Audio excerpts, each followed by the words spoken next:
Howdy, howdy. Howdy, howdy, dippity-doo. And welcome to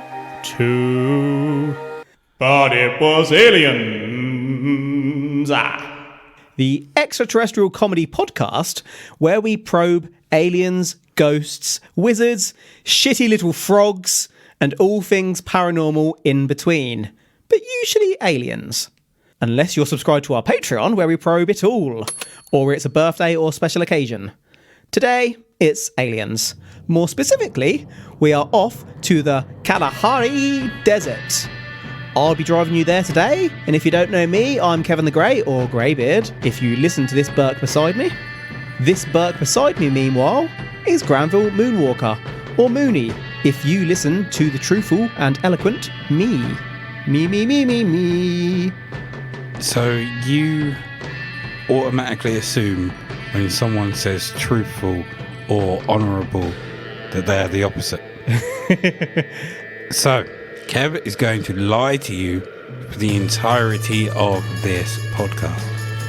I'm not going to lie to you. I am probably going to lie to you. Think about that. He's going to lie to you. Where's the truth? In between the lies. Right. Are you ready to get going? Right back. Right back. The Kalahari Desert is in South Africa. Now, we have to try and avoid doing appalling South African accents all episode. We definitely didn't start out with South African accents. Right, so I just had a drink of some rum. Yes? And before I took it, in my head, I was trying to decipher what a South African accent was before attempting it. And the first thing that came to head was, what's his face from Black Panther? No idea. He's the one that still there vibranium. I do not know what you mean. Played by the guy that played Caesar in Planet of the Apes. Yeah, you're talking to me here. Gollum. I don't know. In Lord of the celebrity Rings. names. Gollum. Fuck, what's his name? Gollum. Gollum. Precious. Hello, Kevin. Yeah. Gollum. My precious. Oh, that's going to piss me off that I can't remember his name. Oh, my precious. Andy Got to Serkis. save my precious. Andy Serkis. My baby precious. This has got to be possibly the weirdest start to an episode ever. Yeah. Whenever I think South African, my accent always goes a little bit South African, a bit Australian. Do you know what I mean, mate? Mm-hmm. Anywho, when I've broken my first commandment, do not do a shit accent. When I researched this episode, Just before we start, I have a client that lived in Australia for 2 years, I think. yes. And whenever she gets excited, the Australian accent comes Oh, out. mate, that's bloody brilliant, that is. It always catches me off guard, but makes me laugh. Well, you know, when I researched this episode, at that point in time, 0.13% of our audience actually came from South Africa. Let's get that number up. Yeah, and bearing in mind I researched this between April and May 2021, but yeah, as I was looking at that, I also looked at our least popular country by audience, and no joke, number one on our list of unpopularity was joint between Bangladesh and Bermuda. At least they've heard of us. Back then, I have checked this since and it has changed quite a lot, but back then we had literally one listener in Bermuda and one listener in Bangladesh. And they told their friends. And No. they told their friends. Bermuda has a population of around 71,176 people. Come on now, Bermuda. If you listened more, we could really help you out with that triangle. I was about to say, does it include the people that are in the triangle? They've all gone missing. But if they're within it somewhere, Missing? would they still be classed as in the Bermuda Triangle? I wonder if Are our they Bermudan still- listener is in the triangle. Ooh, What if it's you? mind blown. Anywho, let me take you back in time to May the 7th, 1989. Where's the Scouse accent come from? Why, lad, I just don't know, like. Just before 2 o'clock hours, a South African. 2 o'clock hours. Just before 1400 hours. A South African naval warship was sailing just off the coast of Cape Town. I do apologise if this episode just goes mad. Yeah, we can explain that later. This frigate, at 13:59 hours, suddenly put in a rather unusual radio call to Cape Town Naval Headquarters. We're out of bananas! Damn it, we're out of bananas! Do you remember the frigate level on GoldenEye? Oh, shoot those sailors! Off with your hats.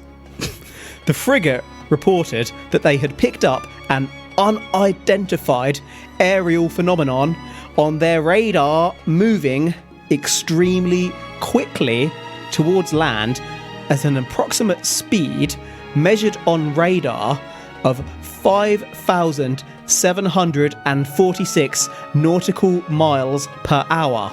A nautical mile, or knot, is equivalent to 1.15 miles per hour. That is 6,612.379 miles per hour. Good gosh. Or 10,641.59 kilometres per hour.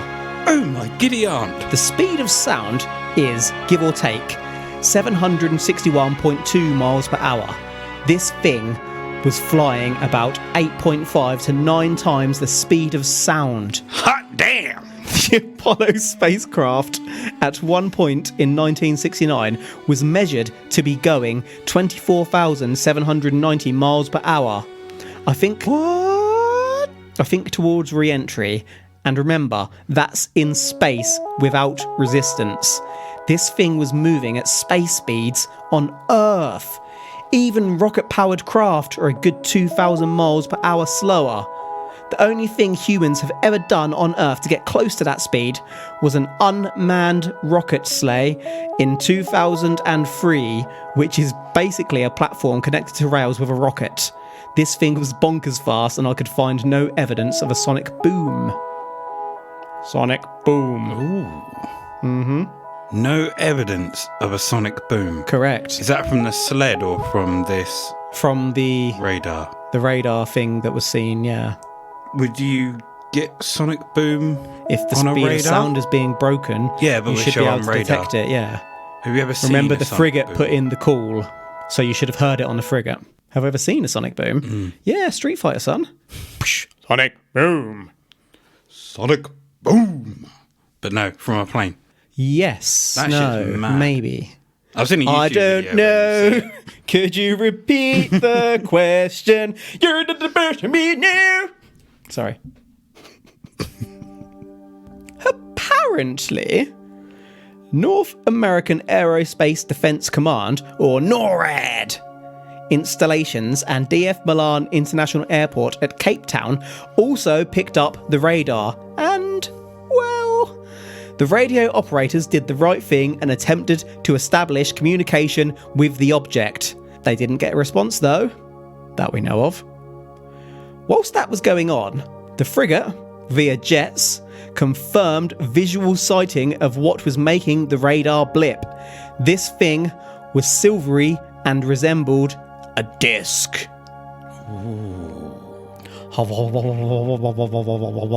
So we have a Oh, yes. UFO here. UAP today, sir. Identified as a disc. It was something no longer like a UFO. phenomenon. Pardon? So it's no longer. Squeeze me? A baking powder? It's been a while since I've seen you this wired. So, Sir? did this thing fly past them? As in over the top of them? We're going to get on to where it flew. Or was It was did in their distance at this radar point. pick it up? Radar further picked it ahead of up, jets went out, they can see it. Hot damn. Going quick. So we didn't have anything going so quick. that could reach these speeds at the time. Barely do now, really, other than an Apollo craft. How did the jets manage to They saw it in the to distance. They didn't catch up with it. And it was changing speed, but it was clocked going around that speed. Oh, so it may have slowed itself down. It may have, yes. Okay. Let's call it a UAP today. The UAP made a change in course immediately without any braking, so right away that would appear to confirm that the UAP was controlled. Tic-tac, motherfucker! That it was some kind of aircraft. Control made an order to the jets to cease approach. If there's a potential threat approaching this world and you ask a military pilot to disengage, what do you think they're going to do? I know what I'd do. I'd Will Smith that bitch, baby! Hell yeah! Welcome to Earth! Pow! You're saving the world here, or you're not. You're either bravely buggering off. If, for example, if there was 3 Tic-Tac UAPs all heading in the same direction, Yeah? and then quickly turning left and right, Yes? would they technically be shaking their Tic-Tacs at us? Potentially. We may have, yes, tic-tac shaken. Ooh. So what do I think they're going to do?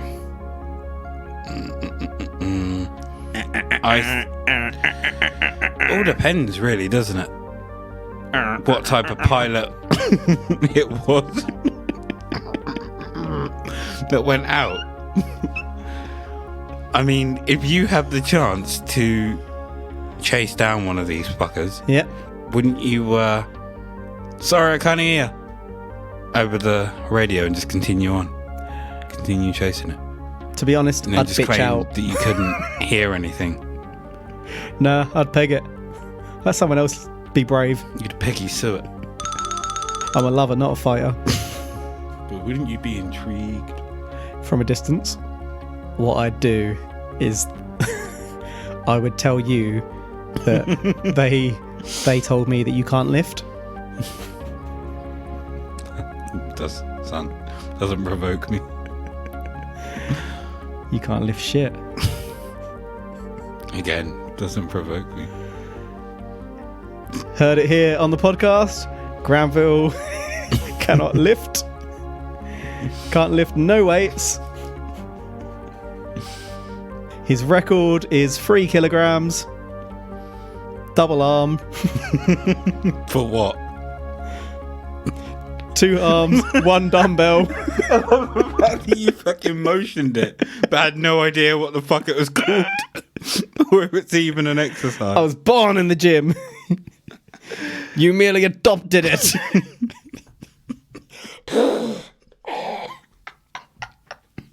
Let's go to the gym, Granville. I'll lift you. Fucking hell. This is going to be the most random episode. South African military did indeed begin preparing to engage the UAP. 2 Mirage fighter jets were scrambled with what was said to be experimental aircraft mounted 4-2 laser cannons, which it was said could disrupt electrical systems. You can read about these 4 laser cannons on the internet on lots of military tech rumour sites, which I did. They aren't actually lasers in the Star Wars sense. Thor stands for Tactical High Power Operational Responder, so basically electromagnetic disruption. I should add that other reports indicate that the jets had French 30mm DEFA cannon, which is more of a standard aircraft cannon. Regardless, they prepared to engage with their weapons ready. How do you think this is going to go, Mooney? They've got their weapons out. Their weapons either ain't going to do shit, or this thing is going to tic-tac them and fucking zigzag so that they can't fuck off. It's going to toy with them. It's going to literally just stay out of... You know, when you see like cartoons and you see a big bully and the little kids trying to swing at them, Yeah. they just hold them at arm's length. You're going to see this. They're going to stay literally just out of range of the cannons. Mm-hmm. and then they're going to come a little bit in. Oh, you can get us now. You can get us. Oh, no, you can't. You tease. So close. So close. Sega! As the pilots approached the UAP, their warnings were ignored, so the pilots were given permission to engage. Both jets then fired upon the UAP and landed bullseyes, baby! There were blinding flashes of light, which then started wavering. By 1402, the object was going down at an altitude of 3,000 feet per minute. Shit, they hit it. Suddenly, it completely dived at a 25-degree angle into the ground of the Kalahari Desert. The crash was approximately 80 miles north of the South African border to Botswana. The jets were ordered to circle the crash site until a retrieval team arrived. Obviously, the crash site would have been obscured due to all the dust and debris in the air, but they had to clean up whatever was left. Pop up. Boom. So we have a picture up here of it's just a digital rendering, not a legit picture, I took that myself. of a craft wedged into the sand after it had been downed. There is a helicopter above it, a white and one with a red stripe. Picture, if you will, like I won't. the helicopter in Thomas the Tank Engine or whatever the fuck that is. Pretty much we've got that here. And beside the craft is a singular person that has pulled up in a Jeep, just on their own. Just a randomer. Yeah, So, no one what's else. going on here, like? Are they going to touch the UFO and get some like superpowers? That is actually how the story is going to go today, yes. Dun, dun, dun, dun. Superpowered hero. Dun, dun, dun, dun. Happy power. So, initially they were told to back off, Mind your business. but clearly didn't. Mm-hmm. So they were like, well, fuck it, you're not listening to us, so just carry on as you are. Let's give them some warnings. The ship didn't respond to the warnings, so they engaged it. But that's like saying... Fire. That's like taking you and putting you in, let's say, Italy. Do you Right. speak Italian? Duci bella mamiglia. Giovane da badana. I have no idea what the fuck he's saying. I just called your mother a prostitute. I apologise, your mum is lovely. Kev speaks a little Italian, it would have seemed. How legit that was. It's legit. I had an Italian friend once. Let's stick Kevin in Japan. Ich, ni, san, shi, go, rug, sech, hach, kyug, jug. You can count. That's fantastic. Right. Now, if they were giving... fantastic. Did I do good? If Sure. they were giving you warning signs... Yes. How would you know they're warning signs? Like, without... If you were in a car, for example, there was another vehicle behind you just flashing its lights at you or Yeah. anything like that, or just someone randomly waving their hand I'd pull over, yeah. out of a window, how the fuck would you know what they're on about? Take a guess. Maybe this lot was scared. Maybe they thought, shit, they're going to fire on us if we stop. They're going to catch us. What if they were smuggling alien goods and they were like, shit. It was Han Solo and Chewie on this ship. They thought that the Imperial forces were coming for them. So I hate the fact that whenever there's something in a particular airspace, Which is fire, yeah. they give them warning signs. We are a horrid species. As if they automatically know what the warning signs are. You're in our country, you got to play by our rules. I wouldn't know what the warning signs were if I was in a plane over another part of the country. Yeah. I'd be like, I have no idea what the fuck they're doing. Maybe Indeed. that's a signal to turn left. Maybe they're just telling me that they're going to overtake on the right. Yeah. Who the fuck knows? Who knows, yeah. So it's a bit presumptuous. These arrogant to just think, they've not listened to us. Let's take them down. I've just gone off on one there. Yeah. I do apologise. In what may have been called Operation Silver Diamond, Air Force officers were quickly on the scene. You know how it is. When a military event needs covering up, they are straight there. The crew discovered a massive crater in the earth at the site of the crash, measuring 150 metres in diameter and 12 metres in depth. In the middle of the crater, there was a silver, disc-shaped object, half buried and sticking up at a 45-degree angle. Oh, so do we actually have a proper picture of this craft and not a rendering? Not at this point. Was the craft damaged, or was it just buried in? Well, you've got to assume that it's not doing too great. I mean, in terms of, okay, yes, it took a hit and it went down, but I mean, are there holes in the craft? Is it on fire at any point? Is it likely to be pulled out and then could just fly off, or Unlikely. is it battered and bruised? It's a little bit battered, stuck in the ground, not looking great. Okay. I mean, it's been shot and crashed. Got hit by Thor. Indeed. Bitch. All around, the UAP was hot, scorched earth, with the sand and rocks fused together from the heat of impact. As the team approached, their electronics began failing.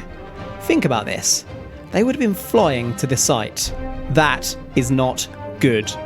A nearby helicopter did indeed have to make an emergency landing as its equipment began failing, and another helicopter, unfortunately, did go down completely, losing all the crew. Weirdly, as the ground crew got close enough to investigate, the surface of the UAP itself was smooth and appeared completely unharmed. There were no markings, windows or doors noticeable, other than one unusual symbol described as an odd hieroglyphic. The UAP did, however, appear to have landing gear underneath it, which appeared to have been fully extended, suggesting that a landing malfunction caused by the electromagnetic weapon caused the crash. So I guess the idea here is that they launched the electromagnetic weapon, and whilst it didn't physically damage the ship, it turned on their landing gear, and so they've... Yeah, so all their electrics just went fucking haywire. It's effed them. And It's effed them right in the BH. the other helicopters that Yeah, had to one make had an to emergency land, landing, the other one went didn't. down. I suppose they probably flew into the electromagnetic field that was still there. Because I'm assuming that Yeah. it wasn't a blast Possibly. that hit the craft itself and only affected. It would have been like a pulse. So That's like what a I was whole going to say. I area imagine it was- like in a pulse, so it fires forward like... boom, boom. Yeah. So the whole area is affected rather than it just like a bullet hitting one thing and affecting it. It's more like a net. I'd love to give you an answer, but I just don't know. It could have been the energy of the craft itself, because obviously if it's been flying like it has, it could be using propulsion, gravity, and so it might have messed up the field around it. And obviously now it's half landed, half in the air or whatever. Odd hieroglyphics that were found on. Are they Yeah. the hieroglyphics that are quite close to the one like Rendlesham or more like Roswell on the I-beam? So more like Rendlesham, but again, I don't have any further evidence than that, so I can't really vouch for it. Okay. But we'll get into that a little bit later. Now is where things get a little bit weird. A loud noise suddenly came from the craft, and it turns out that there was a hatch after all, because a hatch opened on the side of the fricking craft. Out popped two human-like mother truckers about 4 feet tall, dressed in tight grey suits with claw hands and grey or blue scaly skin. Reptilian Greys! What? The creatures had oversized heads, large eyes, and small slit mouths. They didn't seem to have ears. Ooh. I mean, ooh. How tight were their grey suits? You couldn't see their packages. Could you see quads in those motherfuckers? Oh, they looked like they could lift more than you. It's not hard. They're about 4 because foot. Apparently, I can't lift. Apparently, what do you mean apparently? You said you're fine with it earlier. Reptilian greys. How did they come to be? Claw-like hands. Yes? The claw! Are they... Because I'm picturing like 2 fingers and a thumb, but just kind of in that they're really long. Okay. And claw-like in the fact that there's more segments to them than a human finger. Unfortunately, I don't have any artwork on this one. I'd pictured like a bird's Talon. claw. I was going to say talon, but I thought that's not a claw. But yeah, kind of hooked. Styly. So they came out. When they came out, were they kind of dazed and confused? Did they just step out? Or did they come out locked and loaded? Right. Ready for war? I'm going to continue the story here. The creatures appeared dazed. And as they were taken by the crew, they begun lashing out. Don't effing blame them. One clawed at the Air Force with such anger that it deeply gashed one of the crew. As the crew investigated the scene, going into the craft through the hatch, a third creature was sadly found dead inside. As you may expect, the creatures and craft were quickly taken away, but the story doesn't end there. The source, Captain James Van Grunen, explained that the aliens were taken to a cool base, as in temperature, which made them more lethargic and agreeable. Plans were made to transfer them to America. That's where the official story ends. So, I do not blame these reptilian greys for lashing out at all. They've been shot down. They weren't doing nothing aggressive. Yeah. They were just chilling, floating around, chilling like Max and relaxing, all cool. Probably shooting some b-ball inside of their ship. Some galactic b-ball. Probably watching our basketball. What year was this? Ah, you bastard, I've completely forgotten. It was 1989? Watching Michael Jordan just before he becomes Michael Jordan.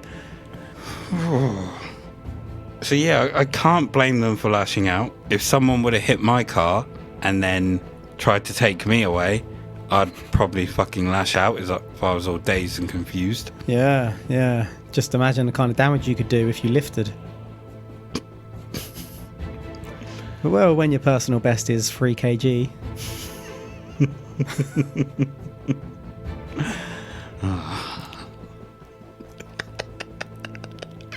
Granville didn't know what to do with himself there. He went to reach for his drink and then stopped. Then his hand went towards his face, then back towards the drink. Then he just sighed.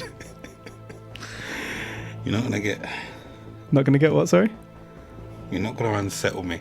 Why would you be unsettled? It's okay. You don't have to be a strong man. 3 kilograms is perfectly respectable in some places. Yes, it is.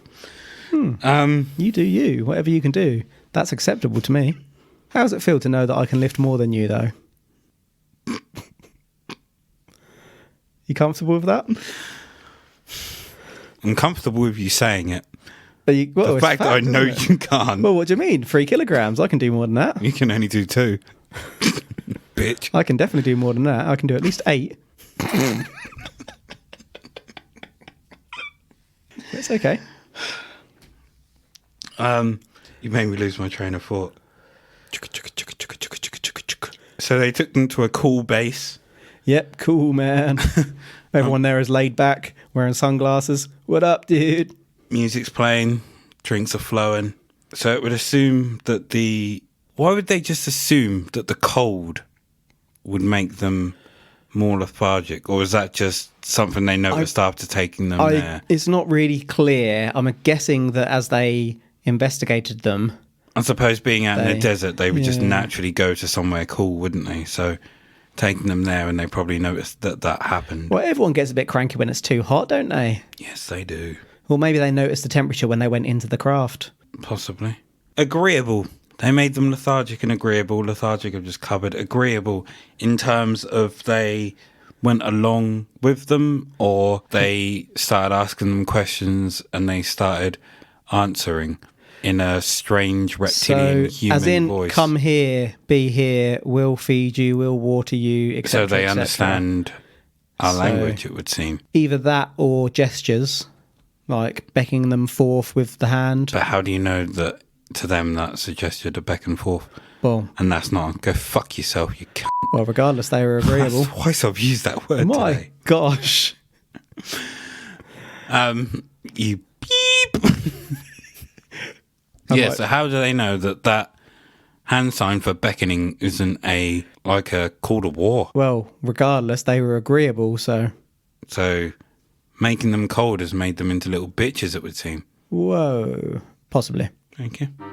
Captain James apparently provided a lot of documentation on this and recorded telephone calls as this all unfolded. So this guy must have always planned to break the story. So either that or he knew that this is all going to get covered up and one day some shit's going to happen. No one's going to believe him. He's going to let this out. So he always plans to let it out, yeah. Or just in case they turn their back on him, he could be like down the line. How old is he? Old enough? So he's probably thinking, when I'm 60, Yeah, I'm possibly, going to get possibly. them and I'm going to go, right, I want this, this and this. And if you don't give it to me, I'm going to release this. And if something happens to me, it's already been sent to several unknown locations and will get released at my death. Yeah, I am not going to ruin my career, but once I'm retired, I'm going to release his information. But does that make him less honourable? Or is he serving the world here? I think he's serving himself. Anyway, once he did leak the incident, the captain moved to Germany and went into hiding. Suffice to say, some folks call this one the African Roswell. Suffice to say also that there is a lot of skepticism around this one. Well, so he was looking out for number one, and maybe everyone that was involved with the operation is mysteriously vanished. So he has decided, F this, I'm getting out of here, and he's moved to Germany, which also goes to show that he's not really that intelligent if we know that he's in Germany. Or is that a ploy?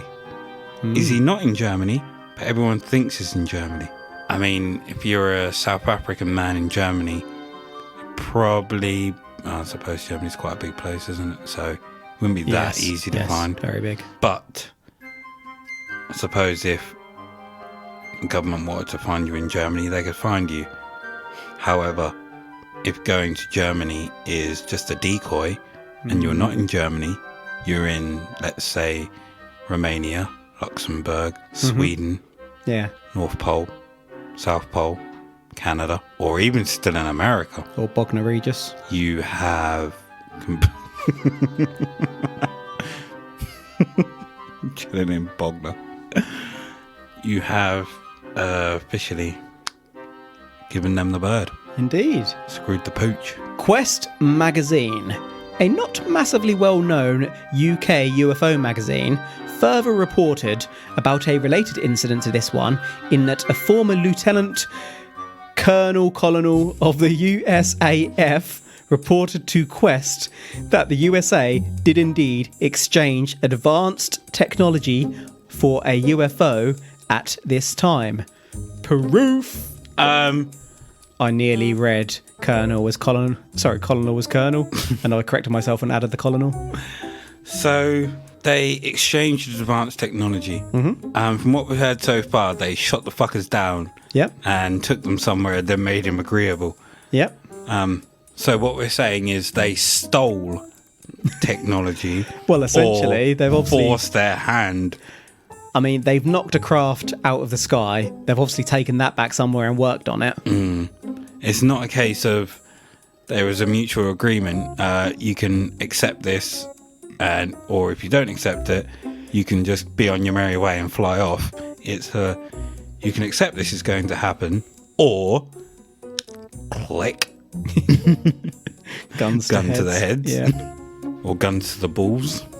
We don't know how these reptilian greys were packing. Quest magazine. Heard of them, right? I've heard of something Quest, A tribe? but There is a tribe called there Quest. is a tribe called Quest. And they're fucking brilliant. Let's carry on. To be honest with you, to be honest with you, that's pretty much all there is on this one. I love this story, I do. But unfortunately, I have to be honest, lots of reports and websites have suggested that the Thor itself is a hoax. I saw a post from someone in the Cape Town anti-aircraft regiment at the time claiming that they never heard of this until it came out in a top secret report, which actually, doesn't that make it more real than hoax? Yeah, it does. Weird way to put across an argument, guy. Meanwhile, other sites say that the weapon wasn't a laser, but a maser. Full name, microwave amplification by stimulated emission of radiation weapon. The documentation for a supposed UFO crash in Lesotho in 1995 made mention of the Kalahari Desert incident and maser technology. Regardless, we do allegedly truthfully know that the militaries of the world have developed electromagnetic weapons. Sharks with freaking maser beams. Maser beams. This guy's kind of annoyed me. I've not heard of it, so it's not fucking true, mate. Yeah, I didn't even know about it till it came out in a top secret report. Yeah, I mean, they tell me everything, mate. I mean, I ain't got clearance, but I'd have known about it. Yeah, fucking knob. I am a grade 6 in electromagnetic weapons. If I've not heard of it, it's not real. I studied it in college alongside hospitality. So we have masers now. Fricking maser beams. Microwave amplification by stimulated emission of radiation. Correct. So a fucking microwave. Yeah, baby. Microwave in beam form. Yeah, baby. Do you think you could heat your food up quicker than a microwave by having it in gun form? Shoot it. Just shoot your plate. Completely obliterates everything all around it, but your food's hot. I mean, Eat it off the counter. if you concentrated the beam and worked out all the specifics, It would need a containment area, I think. would it though? No, it'd be fine. Just put it in a box. And press. So create a microwave. Genius. You should patent that. But no, you put a box, press the gun, Yeah, get a box. literally done in a second rather than 2 minutes. Time the seconds that you want the beam on for. Put a start button on there and hit that. Maybe have a ding when it's finished. So you know. You got to put a button to be able to... Imagine get if you could the make it stuff out of rotate it. in the middle. So that it's done Gets on- all the way around Yeah. evenly. And you don't just want one side of it done. Fricking maser beams. Finger on the sun. Whilst we can sort of confirm these weapons exist, the UFO story itself, though, appear to have come from only one single UFO magazine. This one story has been covered by a fair few websites over the years, all slightly changing the odd detail, but they all link back to that one single source. I couldn't find what you'd call an honourable, trustworthy source to verify this one. Everyone who has covered it has used the same initial story, as I say, and now, so have we. We're part of the problem. One more thing. The many documents provided by the captain, official military documents proving the events, were full of spelling mistakes and clearly faked. Maybe they were in the army for their sharpshooting and not their sharp spelling. Perhaps, but then why would you put them on report duty? Maybe because they were the only ones that saw it. I'm with you, it's real. Summing this all up, we started on the 7th of May 1989, just off the coast of Cape Town. A warship detected a weirdly super duper fast blip on radar moving 6,612.379 miles per hour. This was also picked up by NORAD and a Cape Town airport. Radio controllers tried to make contact to no avail, but as they did, jets from the frigate made visual on the bogey. Bogey. It was a silvery disc. The jets, carrying Thor electromagnetic funded hammer weapons, were ordered not to engage, but they ignored their command and approached the craft. When a craft didn't respond to their warnings, the jets were given permission to fire. Fire they did, and the craft started going down before rapidly shooting straight at the ground, crashing. The jets circled until a recovery crew turns up, Like vultures. who discovered a mass crater and the silver disc intact, but not before some helicopters malfunctioned and one crashed, killing the crew due to electronic disturbance. From here, it went too far. A hatch opened on the craft and 2 aliens burst out whooping ass before being subdued and taken to a base before ultimately being traded to America. A 3rd alien was found dead inside the craft. Our source, Captain James Van Gruenen, appears to have made this all up and forged typo-ridden documents before providing these to a single magazine from which the now notorious African Roswell story spouted. Anything you wanted to go over before we confirm this one was aliens? So we have a craft that was spotted, chased by planes, shot down, circled by vultures, aliens captured, dead body inside, etc., etc., etc. Yep. Captain James Van Gruenen Yep. sold this to A magazine, a yep. magazine. Do you think I do. that he is a real military captain? Or Good question. he made this story up, sold it to them, and has so if this gets made into a movie, he has rights. Good question. Now, I don't have the answer to that. He's thinking later down the line, yeah. they turn this into a story. I was the one that provided them the ammo. I get some of this money. Blah, blah, blah. I like your Hollywood, thinking I'm there, rich. and I'd like to agree, but I just don't have the evidence, so I can't really say. Okay, We've so had other bullshitters where we've known they were bullshitters. Do you know what I mean? And that sounds very likely, but just can't say for definite. So we don't have any evidence at all of the US taking custody all of we've the got, reptilian we've got all this chap's documents, but they're all bollocks, typos, basically. stuff Yeah. like that. Yeah. Although the fact that they've been able to forge military documents whilst they were written completely shitly, at least they looked official, so maybe the person was military.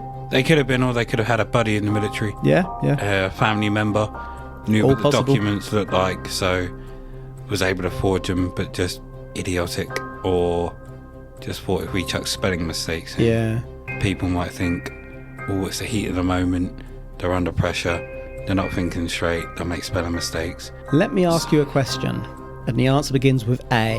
Are you saying that it was aliens? Absolutely not. I am not saying this is aliens at all. I believe